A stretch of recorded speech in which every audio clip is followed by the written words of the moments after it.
Hello dear students, how are you? Hope you are doing well. ਅੱਜ ਅਸੀਂ topic ਕਰਨ ਜਾ ਰਹੇ ਹਾਂ magnetic field due to a bar magnet. ਤੇ ਅਸੀਂ ਮੈਗਨੈਟਿਕ ਫੀਲਡ ਫਾਈਂਡ ਕਰਾਂਗੇ at a point on the axial line and at a point on the equatorial line. ਸਭ ਤੋਂ ਪਹਿਲਾਂ ਤਾਂ ਅਸੀਂ ਕੰਸੀਡਰ ਕਰ ਰਹੇ ਹਾਂ ਜੀ ਇੱਕ ਬਾਰ ਮੈਗਨੇਟ ਜਿਸ ਦੀ ਕਿ ਪੋਲ ਸਟਰੈਂਥ m ਹੈ ਤੇ distance between the poles 2l है। ये बार मैगनेट है, ठीक है जी। ये इसके पोल्स है साउथ पोल, नॉर्थ पोल। जिमें कि तुहानूं पता है कि पोल्स थोड़ा जा पिछे होंदे आ जी उसके एंड तो असीं इत्थे पोल्स शो कर रहे हैं। तो पोल्स दे विच डिस्टेंस हुंदा है जी 2l, ठीक है। ये जिहड़ी लाइन इस दे सेंटर चों पास करती है अलॉन्ग इट्स लेंथ, इस लाइन नूं असीं एक्सीयल लाइन कहने हैं।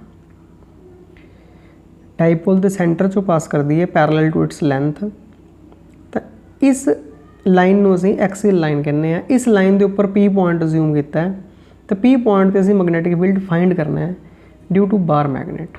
तो ये P पॉइंट जिहड़ा है डाईपोल के सेंटर तो जो O पॉइंट है इत्थों R डिस्टेंस अवे है, तो इसकी लेंथ 2l है।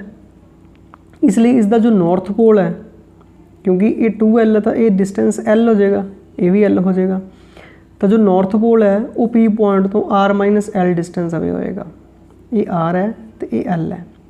तो इस तरीके नाल साउथ पोल जो है वो P पॉइंट तो R plus L distance away होएगा, ठीक है।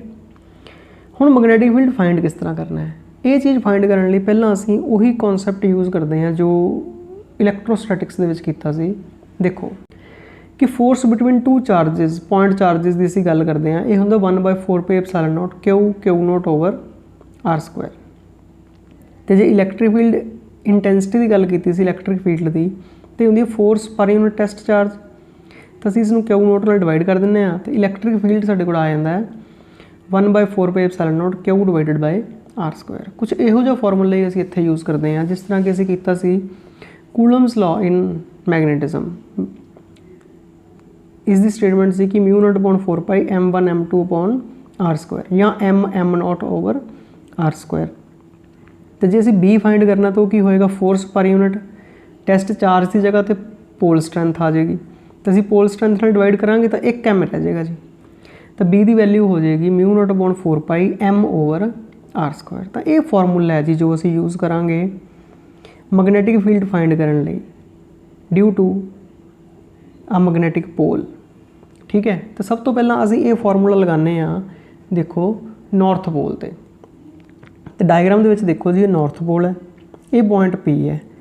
तो इनके करके असीं जो मैगनैटिक फील्ड फाइंड करना है magnetic field at point P due to north pole, तो यही फॉर्मूला यूज़ करते हैं जी। तो B1 कितना हो जाएगा म्यू नॉट अपॉन 4 पाई m डिवाइडेड बाय NP दा स्क्वायर। NP जो डिस्टेंस है, तो NP की वैल्यू असीं फाइंड की हुई है R माइनस L। तो इसकी वैल्यू सबस्टिट्यूट कर देंगे म्यू नॉट अपॉन 4 पाई m over R minus L दा स्क्वायर। मैगनैटिक फील्ड की डायरैक्शन तुहानूं पहले ही क्लीयर है जी कि नॉर्थ तो अवे होंदी है। जिस तरह इलैक्ट्रोस्टैटिक्स दे विच सी ना पॉजिटिव चार्ज तो अवे, उस तरह ही नॉर्थ पोल तो अवे। तो B1 is the magnetic field है जी P तो अवे अलॉन्ग PX। तो इसकी डायरैक्शन आ जाएगी जी अलॉन्ग PX। सेम वे दे नाल हुण असीं फाइंड करना है जी B2। तो magnetic field at point P due to south pole, तो असीं साउथ का फाइंड करना है इत्थे, ठीक है। तो ये हो जाएगा जी म्यू नॉट अपॉन 4 पाई m ओवर SP का स्क्वायर जो डिस्टेंस है SP। SP की वैल्यू कितनी है R प्लस L का स्क्वायर, ठीक है। इसकी डायरैक्शन साउथ की डायरैक्शन होंदी है जी साउथ पोल करके टूवर्ड्स इट। तो magnetic lines north to away जांदियां तो साउथ वाले पासे जांदियां, ठीक है ना। बिल्कुल सिमिलर है जी जो पॉजिटिव नैगेटिव का कॉन्सैप्ट असीं उत्थे करते सी। तो डायरैक्शन की आ जाएगी जी along P to S, clear है। तो हुण देखो जी B1 तो B2 जो है वो ओपोजिट है। तो जी असीं एक्सप्रैशन देखिए कि B1 की वैल्यू जो है वो B2 तो ग्रेटर है, क्योंकि इहदे डिनोमीनेटर दे विच R माइनस L आ रहा है, इहदे डिनोमीनेटर दे विच R प्लस L आ रहा है। तो B2 की जो वैल्यू है वो स्मॉल है, B1 की वैल्यू ग्रेटर है। तो जे दो वैक्टर ओपोजिट डायरैक्शन दे विच होण तो उन्हां दा असीं रिजल्टेंट फाइंड करना होवे तो रिजल्टेंट की हुंदा जी, रिजल्टेंट हुंदा जी ग्रेटर माइनस स्मॉलर। तो रिजल्टेंट होएगा B1 माइनस B2 मैगनीट्यूड ਦੇ ਵਿੱਚ, ਤੇ ਡਾਇਰੈਕਸ਼ਨ ਕਿਹੜੇ ਪਾਸੇ ਆਏਗੀ, ਜਿਹੜਾ ਗ੍ਰੇਟਰ ਹੈ ਉਸ ਸਾਈਡ ਤੇ। ਇਸ ਦਾ ਮਤਲਬ B ਦੀ ਡਾਇਰੈਕਸ਼ਨ ਕਿਹੜੀ ਆਏਗੀ, ਰਿਜ਼ਲਟੈਂਟ ਦੀ B1 ਵਾਲੀ। ਤਾਂ ਅਸੀਂ ਹੁਣ B ਕੈਲਕੂਲੇਟ ਕਰਨਾ ਹੈ ਜੀ। ਤਾਂ B ਕਿਵੇਂ ਕੈਲਕੂਲੇਟ ਕਰਾਂਗੇ, ਦੇਖੋ B = B1 - B2, ਦੋਨਾਂ ਦੀ ਵੈਲਿਊ ਸਬਸਟੀਟਿਊਟ ਕਰ ਦਿਓ, B1 ਤੇ B2 ਦੀ। ਤਾਂ B1 ਦੀ ਵੈਲਿਊ ਹੈ μ0/4π m/r - l², ਤੇ B2 ਦੀ ਵੈਲਿਊ ਹੈ μ0/4π m/r + l²। ਇਹਦੇ ਵਿੱਚੋਂ μ0/4π ਤੇ m ਆਊਟਸਾਈਡ ਆ ਜਾਣਗੇ, ਕਾਮਨ ਹੈ। ਅੰਦਰ ਆ ਜਾਏਗਾ ਜੀ 1/r - l² -1/r + l²। ठीक है जी। ਹੁਣ ਅਸੀਂ ਇਸ ਨੂੰ ਸੋਲਵ ਕਰਨਾ ਹੈ ਤੇ ਸਾਡੇ ਕੋਲ B ਦੀ ਵੈਲਿਊ ਆ ਜਾਏਗੀ। ਦੇਖੋ ਜੀ, ਸੋਲਵ ਕਰਨ ਲਈ ਅਸੀਂ ਕੀ ਕਰਦੇ ਹਾਂ ਕਿ LCM ਲੈ ਲੈਂਦੇ ਹਾਂ। ਆਊਟਸਾਈਡ ਦਾ ਵੈਲਿਊ ਸੇਮ ਹੀ ਚੱਲੀ ਜਾਣੀ ਹੈ ਜੀ। LCM ਲੈ ਲੈਂਦੇ ਹਾਂ, r - l ਤੇ r + l ਦਾ ਸਕੁਆਇਰ ਕਾਮਨ ਕਰ ਦਿੰਦੇ ਹਾਂ ਮਲਟੀਪਲਾਈ ਕਰਕੇ, ਤੇ ਜੋ r + l ਸੀ ਇੱਧਰ ਮਲਟੀਪਲਾਈ ਹੋ ਜਾਏਗਾ ਤੇ r - l ਇੱਧਰ ਮਲਟੀਪਲਾਈ ਹੋ ਜਾਏਗਾ। ਠੀਕ ਹੈ, ਤੇ ਇਸ ਸਕੁਆਇਰ ਨੂੰ ਅਸੀਂ ਓਪਨ ਕਰ ਲਾਂਗੇ ਜੀ। ਨੈਕਸਟ ਸਟੈਪ ਦੇ ਵਿੱਚ r + l ਦਾ ਸਕੁਆਇਰ ਓਪਨ ਕਰ ਰਹੇ ਹਾਂ, a + b the Square a² + b² + 2ab, ਤੇ minus a - b the Square open ਕਰ ਰਹੇ ਹਾਂ, a² + b² - 2ab। ਠੀਕ ਹੈ, ਜਦੋਂ ਇਹ ਬ੍ਰੈਕਟ ਓਪਨ ਕਰਾਂਗੇ ਤਾਂ ਸਾਈਨਸ ਚੇਂਜ ਹੋ ਜਾਣਗੇ, ਇਹ -r² ਹੋ ਜਾਏਗਾ, -l² ਤੇ +2rl, r² l² l² cancel ਹੋ ਜਾਣਗੇ, 2rl ਤੇ 2rl ਹੋ ਜਾਣਗੇ ਜੀ 4rl। ਠੀਕ ਹੈ ਜੀ। ਹੁਣ ਜਿਹੜਾ 4rl ਹੈ ਇਸ ਨੂੰ ਅਸੀਂ ਥੋੜ੍ਹਾ ਜਿਹਾ ਐਡਜਸਟ ਕਰਕੇ ਲਿਖਦੇ ਹਾਂ। ਦੇਖੋ ਕਿਵੇਂ, 4 ਨੂੰ 2 ਫੈਕਟਰ ਬਣਾ ਦਿੰਦੇ ਹਾਂ, 2 × 2, ਤਾਂ 2 × m × 2l ਦਾ ਫੈਕਟਰ ਇਹਦੇ ਨਾਲ ਮਲਟੀਪਲਾਈ ਕਰ ਦਿੰਦੇ ਹਾਂ, ਤੇ r ਨੂੰ ਸੈਪਰੇਟ ਕਰ ਲੈਂਦੇ ਹਾਂ ਥੋੜ੍ਹਾ ਜਿਹਾ, ਕਿਉਂਕਿ m × 2l ਦੀ ਵੈਲਿਊ ਜਿਹੜੀ ਹੈ ਉਹ ਕੈਪੀਟਲ M ਹੁੰਦੀ ਹੈ, ਮੈਗਨੈਟਿਕ ਡਾਈਪੋਲ ਮੂਵਮੈਂਟ। ਤਾਂ ਅਸੀਂ ਇਸ ਫੈਕਟਰ ਦੀ ਵੈਲਿਊ ਇੱਥੇ ਪੁੱਟ ਕਰ ਦਿੰਦੇ ਹਾਂ ਕੈਪੀਟਲ M, ਤਾਂ ਇਹ ਸਾਡੇ ਕੋਲ ਐਕਸਪ੍ਰੈਸ਼ਨ ਆ ਜਾਏਗਾ ਜੀ ਫਾਈਨਲ। B = μ0/4π 2mr/r - l² ਦਾ ਹੋਲ ਸਕੁਆਇਰ। ਠੀਕ ਹੈ, ਇਨ ਮੈਗਨੀਟਿਊਡ ਤੇ ਡਾਇਰੈਕਸ਼ਨ ਜੋ B1 ਦੀ ਸੀ ਅਲੋਂਗ PX, ਤੇ ਇਸ ਦੀ ਡਾਇਰੈਕਸ਼ਨ ਆ ਜਾਏਗੀ ਜੀ। Clear, very simple. ਇਸ ਦਾ ਇੱਕ ਸਪੈਸ਼ਲ ਕੇਸ ਕਰਦੇ ਹਾਂ ਜੀ। ਸਪੈਸ਼ਲ ਕੇਸ ਕੀ ਹੈ ਕਿ if point P lies for ਅਵੇ, ਕਿ ਪੁਆਇੰਟ P ਬਹੁਤ ਦੂਰ ਲਾਈ ਕਰਦਾ ਹੈ, ਜਾਂ ਇਸ ਨੂੰ ਕਿਹਾ ਜਾਂਦਾ ਹੈ ਕਿ ਔਰ ਫਾਰ ਸ਼ਾਰਟ ਡਾਈਪੋਲ, ਕਿ ਡਾਈਪੋਲ ਬਹੁਤ ਸਮਾਲ ਹੈ। ਠੀਕ ਹੈ, ਵੀ ਉਸਦੇ ਕੰਪੈਰੀਜ਼ਨ ਟੂ ਜੋ ਪੁਆਇੰਟ ਹੈ ਉਹ ਫਾਰ ਅਵੇ ਹੈ। ਠੀਕ ਹੈ ਜੀ। ਜੇ ਸ਼ਾਰਟ ਡਾਈਪੋਲ ਹੈ ਤਾਂ ਸ਼ਾਰਟ ਡਾਈਪੋਲ ਲਈ ਕੀ ਹੁੰਦਾ ਹੈ ਕਿ r is much greater then l, ਜੋ ਡਿਸਟੈਂਸ ਹੈ ਉਹ ਡਾਈਪੋਲ ਦੀ ਲੈਂਥ ਤੋਂ ਬਹੁਤ ਗ੍ਰੇਟਰ ਹੋ ਜਾਂਦਾ ਹੈ। ਤਾਂ ਫਿਰ ਅਸੀਂ ਕੀ ਕਰਨਾ ਹੈ ਜੀ ਕਿ l² ਨੂੰ ਇਨ ਕੰਪੈਰੀਜ਼ਨ ਟੂ r² ਨਿਗਲੈਕਟ ਕਰ ਦੇਣਾ ਜੀ, ਛੱਡ ਦੇਣਾ। ਨੀਚੇ r² ਦਾ ਸਕੁਆਇਰ ਹੋ ਜਾਏਗਾ ਜੀ r ਦੀ ਪਾਵਰ 4, ਤਾਂ r ਨਾਲ ਇੱਕ r ਕੈਂਸਲ ਹੋ ਜਾਏਗਾ। ਸਾਡੇ ਕੋਲ ਫਾਈਨਲ ਐਕਸਪ੍ਰੈਸ਼ਨ ਬਣ ਜਾਏਗਾ B = μ0/4π 2m/r³। ਤਾਂ ਇਹ ਐਕਸਪ੍ਰੈਸ਼ਨ ਸਾਨੂੰ ਦੱਸਦਾ ਹੈ ਕਿ ਜੋ ਮੈਗਨੈਟਿਕ ਫੀਲਡ ਹੈ ਡਾਈਪੋਲ ਦਾ ਉਹ r ਨਾਲ, ਜੋ ਡਿਸਟੈਂਸ ਹੈ ਆਬਜ਼ਰਵੇਸ਼ਨ ਪੁਆਇੰਟ ਦਾ, ਉਸਦੇ ਕਿਊਬ ਨਾਲ ਵੇਰੀ ਕਰਦਾ ਹੈ। ਠੀਕ ਹੈ, ਕਿ ਜੋ ਕਿਸੇ ਪੋਲ ਦਾ ਫੀਲਡ ਹੈ ਉਹ r² ਨਾਲ ਵੇਰੀ ਕਰਦਾ ਹੈ, ਬਟ ਜੋ ਡਾਈਪੋਲ ਦਾ ਫੀਲਡ ਹੈ ਜਦੋਂ ਦੋ ਪੋਲ ਹੋ ਜਾਂਦੇ ਆ ਤਾਂ ਉਹ r ਦੇ ਕਿਊਬ ਨਾਲ ਵੇਰੀ ਕਰਦਾ ਹੈ।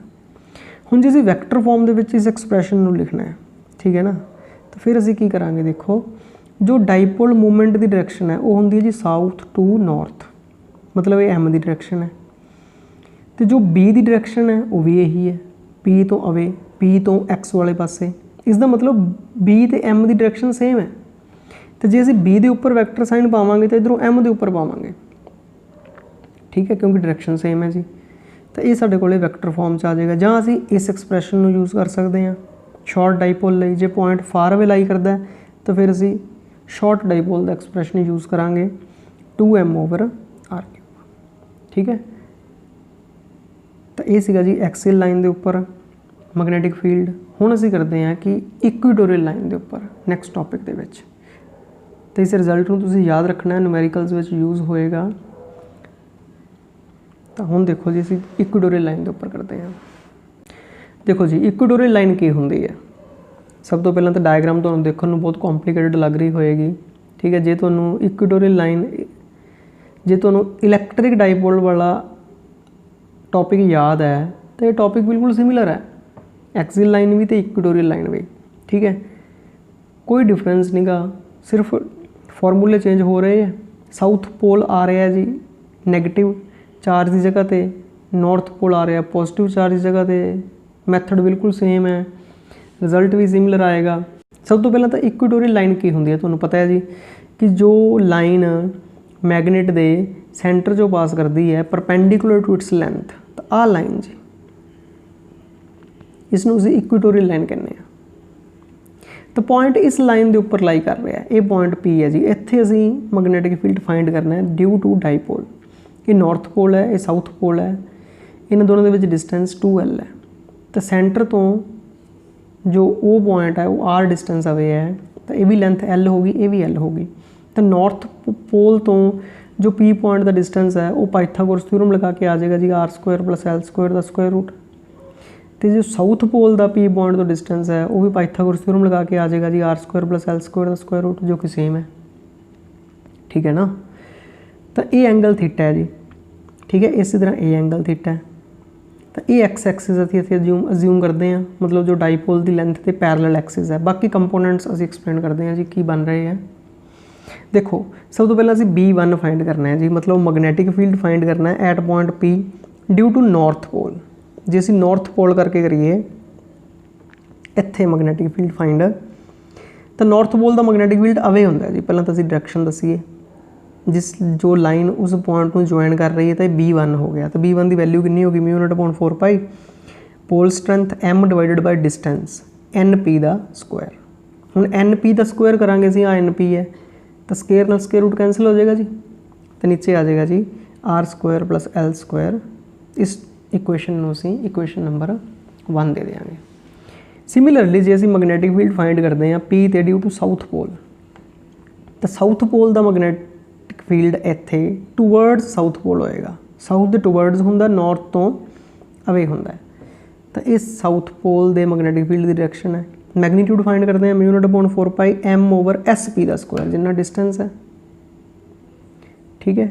इनका भी असीं स्क्वायर करांगे, नीचे पुट करांगे तो R² + L² हो जाएगा। सेम एक्सप्रैशन आ जाएगा जी 1 ते 2, बट डायरैक्शन सेम नहीं हैगी जी। B1 इस पासे है, B2 इस साइड पर है। तो असीं B1 के कंपोनेंट्स बना लांगे जी, इसनूं स्प्लिट कर लांगे। B1 के कंपोनेंट्स जे ये एंगल थीटा है तो ये भी थीटा होएगा, ठीक है ना। सिमिलरली ये भी थीटा होएगा जी।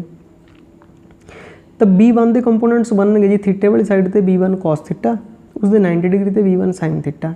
इस तरह B2 के कंपोनेंट्स बनने B2 cos थीटा, तो उसके 90 डिग्री ते B2 sin थीटा। हुण B1 ते B2 मैगनीट्यूड दे विच सेम है, तो इसका मतलब B1 sin थीटा तो B2 sin थीटा भी मैगनीट्यूड दे विच सेम है। B1 sin थीटा तो B2 sin थीटा तो इक्वल तो ओपोजिट है, तो वो की करनगे एक दूजे नूं they will cancel each other. ये तो खत्म हो गए जी। रह किहड़े गए B1 cos थीटा तो B2 cos थीटा, ये कंपोनेंट्स बच गए जी अपने को, ठीक है। तो फिर ये कंपोनेंट्स जो दोनों ऐड होणगे तो रिजल्टेंट बनेगा, ठीक है। रिजल्टेंट की डायरैक्शन इस पासे आएगी, रिजल्टेंट B बन गया। मतलब B किस दे इक्वल होएगा मैगनीट्यूड दे विच, B इक्वल होएगा जी B1 cos theta + B2 cos theta. B1 तो B2 इक्वल है, इसलिए असीं B2 की जगह पर भी B1 पुट कर दें, तो बन जाएगा B1 cos theta + B1 cos theta, तो बन जाएगा जी 2B1 cos थीटा, ठीक है। हुण B1 की वैल्यू भी साडे कोल पई है, this is value of B1, ठीक है। 2 एज इट इज़। B1 की वैल्यू पुट कर दें μ0/4π M/R² + L²। तो cos थीटा असीं इस ट्रायंगल जो फाइंड करांगे, ये ट्रायंगल है जी। तो cos थीटा किस दे इक्वल हुंदा, बेस ओवर हाइपोटन्यूज, मतलब आधार बटे कर्ण। तो cos थीटा की वैल्यू बन जाएगी जी L/R² + L² का स्क्वायर रूट। ये असीं वैल्यू इत्थे सबस्टिट्यूट कर देंगे cos थीटे की।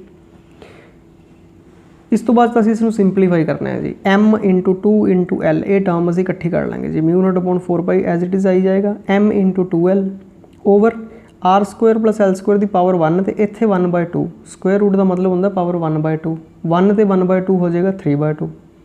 M × 2L ये फिर अपने को टर्म बन जाएगी magnetic dipole moment capital M। तो इसनूं असीं नैक्सट स्टैप दे विच कैपिटल M सबस्टिट्यूट कर देंगे, तो बन जाएगा जी M/R² + L² की पावर 3/2।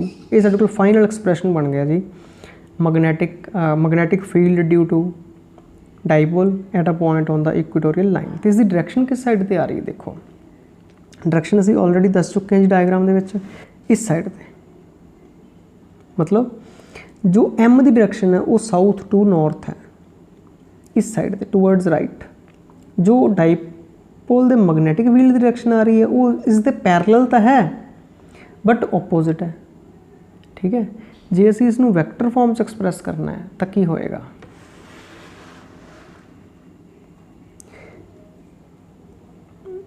जे असीं इसनूं वैक्टर फॉर्म च एक्सप्रैस करना है जी तो इस साइड ते असीं B दे उपर वैक्टर पावांगे, तो जो इधर M के उपर वैक्टर पावांगे तो नाल एक नैगेटिव साइन लगेगा, क्योंकि B ते M की डायरेक्शन जो है ओपोजिट है। तो जे असीं शॉर्ट डाइपोल लिए करते हैं कि if R is much greater than L, ठीक है, तो फिर की होएगा, नीचों L स्क्वायर उड़ा देंगे जी क्योंकि निगलैक्ट हो गया, R स्क्वायर की पावर 3/2, तो 2 नाल 2 कैंसिल हो जाएगा, R क्यूब हो जाएगा। तो B की वैल्यू कितनी बन जाएगी, μ0/4π m/r क्यूब, ठीक है। ये असीं स्केलर फॉर्म से ही लिख रहे हैं इनके तो एक्सप्रैशन, ठीक है। इसनूं भी वैक्टर फॉर्म लिख सकते हैं सेम वे दे नाल। तो जे असीं इन एक्सप्रैशनस नूं कंपेयर करिए R much greater than L, ठीक है, एक्सियल लाइन ते फॉर्मूला आ रहा सी B is equal to μ0/4π 2m/r cube, तो इहदे विच आ रहा है m/r क्यूब, ठीक है ना। जे असीं इन्हां दोनों एक्सप्रैशनस नूं कंपेयर करिए, देखो तो ये फॉर्मूला सीगा जी 2m/r क्यूब, इत्थे आ रहा है m/r क्यूब, ठीक है। तो जे असीं फार ऑफ पॉइंट्स के कंपैरिजन करिए तो इनका मैग्नेटिक फील्ड आ रहा है 2m/r क्यूब, इसका मैग्नेटिक फील्ड आ रहा है m/r क्यूब, ठीक है। तो की बनेगा जी B axial is equal to 2 times B equatorial for R much greater than L, clear. तो ये है जी comparison of two fields magnitudes. तो आई होप कि तुहानूं ये टॉपिक जो है वो समझ लग गया होएगा, बहुत ईजी टॉपिक है। So all the best, have a nice day.